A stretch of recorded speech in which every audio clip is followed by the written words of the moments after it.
The modern world, despite its miles disparities compared to the past centuries, is not void of unsupported assumptions. But there is one which seems not to leave us anytime soon. This is a stereotype. A stereotype is a widely held but fixed and oversimplified image or idea of a particular type of person or thing. In Kenya, we have lots of these starting from tribes, regions, backgrounds, and many more. But there is one that dominates them all, and that is tribal stereotypes. We regard Lus as proud, Lus have pride, and that is our nature. Kikuyus as thieves, Maasai as stupid, Coasters as lazy, Kisius as noisy and ugly, Luyas as gluttons, Kamba women as sex vampires, Meru as angry and violent, Kalenjins as warlike, and many more. Even though stereotypes hold some truth, they are not meant to be generalized to the whole population. Today, we are going to try and perceive why prominent Kenyan men like politicians and millionaires are marrying Kikuyu women despite the stereotypes embedded in these women. There are enough stories of them cutting the transformers, enough stories of them putting men in septic tanks, enough stories of them contracting assassins. When it comes to their behind or sitting equipment, a lot has been said about their anatomy, no need to repeat. And yet they find their ways into palatial palaces. What is their secret? Is it that Kikuyu women gravitate toward power? Is it that Kikuyu women are the kingmakers? Is it that the Kikuyu women are able to keep you on top? One old wise man said, "No, it was just a pure young and maybe stupid. If you marry a Kikuyu, you either die early or die a millionaire." Before we dive into more details, please subscribe to our channel and like our video. It really means a lot to us. This will help us to make more informative and entertaining videos. Thank you for subscribing. Let us start by mentioning some of the allegations that have been in the mainstream media of Kikuyu women who killed or almost killed their husbands. Nyokabe, from Laikipia County, has had a string of unfortunate marriages. Her first husband met his demise when he was gored by a bull, and her second husband was abducted and his corpse found by the roadside. Despite these tragedies, Nyokabe persevered and married again, only for all three of her subsequent husbands to also meet untimely deaths under mysterious circumstances. Betty, a businesswoman in Kiambu Town, knows a retired barmaid who is feared by men. She was once a great beauty, and men fought over her in her prime. However, any man who became romantically involved with her met an untimely death. This woman's dangerous allure has made her the stuff of legend, and men are warned to stay away from her. There have been many cases of women in Kenya killing their husbands. Alice Wachera was charged in court on May 14, 2019, for killing the principal of Gitunguru High School, her husband. Lydia Wakuthe Mbogo was charged in a Kirugoya court on June 11, 2019, for killing her husband, Francis Mbogo Ndamberi. Esther Murio of Jidamayu village killed her husband and was chased away when she tried to take items from the house before he was even buried. Lucy Nyaguthi was charged on February 12, 2019, for killing her husband, Samuel Karanja. Anne Waythera received the death sentence on February 12, 2019, for killing her husband, David Macharia. Lydia Wanjiru killed her husband, Peter Muthaik, in Kirugoya over land on October 6, 2017. Charity Muthoni of Kaibingoti, Kirinyaga, killed her husband, James Mituji, on January 15, 2017. Edith Nyaguthi killed her husband, James Maina, on April 19, 2019. Lydia Njuri was sentenced to 7 years in prison for drugging and stealing a pistol and 2 phones from a reckless NIS officer in Utawala.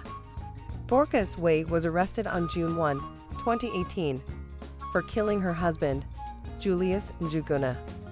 Others are high profile that we dare not even whisper their names. Despite all this, Kenyan political classes and big boys from other tribes have turned a deaf ear to this stereotype, and their beds are warmed every night by Kikuyu ladies. Some of these men include the following. Number 1. Babu Owino. Embakasi East MP Paul Ongili, better known by his nickname Babu Owino, is a married man. His wife is Frida Muthoni, yes, a Kikuyu. The couple has been blessed with one child. Babu Owino, who is a prominent figure in Kenyan politics, is known for his fiery speeches and bold stances on various issues. Despite the demands of his public life, he has managed to maintain a strong relationship with his wife and child. Frida Muthoni is a supportive partner and has stood by Babu Owino through the ups and downs of his career. The couple's child is a source of joy and pride for them, and they strive to provide a loving and nurturing environment for their little ones. Overall, Babu Owino's marriage to Frida Muthoni is a strong and enduring one, and they are grateful to have each other's love and support. Number 2. Kipchumba Murkomen. Former Senator Kipchumba Murkomen has made a name for himself as one of the most vocal and influential members of the Senate House. He is known for his strong opinions and his ability to defend his beliefs with conviction. Recently, Murkomen was appointed as the Cabinet Minister for Roads, a position that allows him to play a key role in shaping the future of Kenya's transportation infrastructure. He is also married to a Kikuyu woman. Despite his busy schedule and demanding career, Murkomen has managed to maintain a strong and loving relationship with his wife, Gladys Wanjiru. The couple is blessed with 4 children, and they work together to provide a supportive and nurturing environment for their family. Gladys Wanjiru is a supportive partner who has stood by Murkomen's side through the ups and downs of his career. She is a source of love and strength for him, and he is grateful to have her in his life. Overall, Murkomen's marriage to Gladys Wanjiru is a strong and enduring one, and they are grateful to have each other's love and support. They work together to build a bright future for themselves and their children. Number 3. Moses Masika Wetangula. Moses Wetangula, the former senator of Bungoma and the 3rd most powerful man in Kenya as Speaker, is a married man. His wife is Anne Wachek Ngugi, and the couple has been together for many years. Wetangula is a well-respected figure in Kenyan politics, known for his leadership skills and his ability to effectively guide the nation's legislative process. However, Wetangula and Anne Wachek's relationship has not always been smooth sailing. In the past, Wetangula has accused his wife of assault, causing a scandal that made headlines in the media. Despite this, the couple has managed to move past this incident and maintain a strong and loving relationship. Anne Wachek is a supportive partner who has stood by Wetangula's side through the ups and downs of his career. She is a source of love and strength for him, and he is grateful to have her in his life. Overall, Wetangula's marriage to Anne Wachek is a strong and enduring one, despite any challenges they may have faced. They are committed to building a bright future together and supporting each other through all of life's ups and downs. Number 4. Governor Alfred Mutua. Former Machakos Governor Alfred Mutua was once married to Lillian Njenga.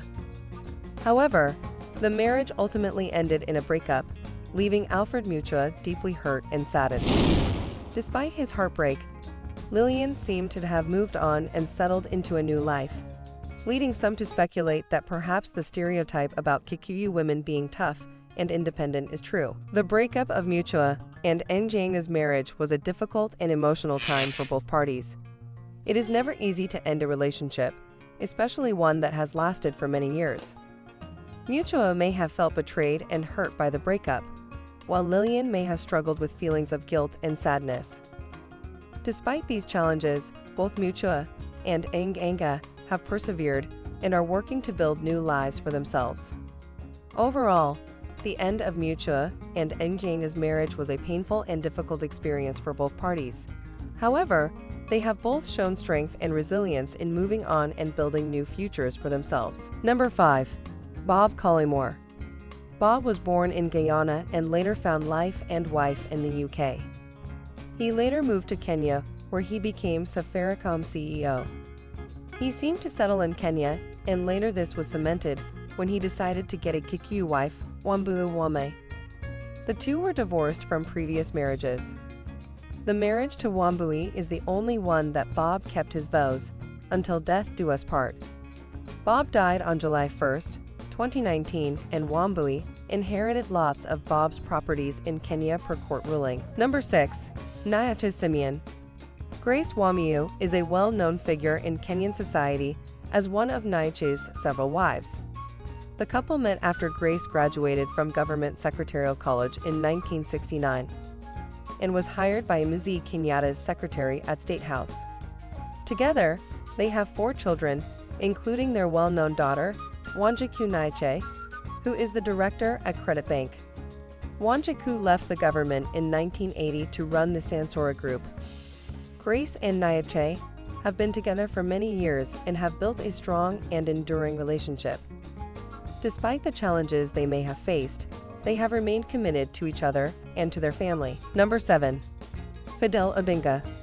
The late Fidel Odinga, the son of former Prime Minister Raila Odinga, was once married to a beautiful Kikuyu woman named Veronica Wanjiru. However, the couple divorced in 2011 for unknown reasons. Number 8. Raila Odinga Jr. It appears that the Odinga family has a preference for Kikuyu women, as demonstrated by Raila Odinga Jr's marriage to Yvonne Wambi. Raila Jr and Yvonne have 2 daughters together, who are known for their cuteness. It seems that the Odinga family is happy and content in their relationships with Kikuyu women. With the above, it is evident that men from other tribes are confident to take Kikuyus as their life partners. This courage is not, however, shared by many. Having a Kikuyu as your life partner takes guts and thick skin, as your tribesmen will continuously pester you to divorce her or be cautious, especially every time there is breaking news of another casualty and victim of the vicious Kikuyu women. But it is also evident that Kikuyu women can be nurturing and kind. They are gems that we cherish and must continue to treasure as a country. We hope this was informative and entertaining for you. Please subscribe, like, comment, and share our videos. This will go far in helping us make better videos. Until next time, keep twitting and achieving your dreams. Don't let anything put you down. Bye for now.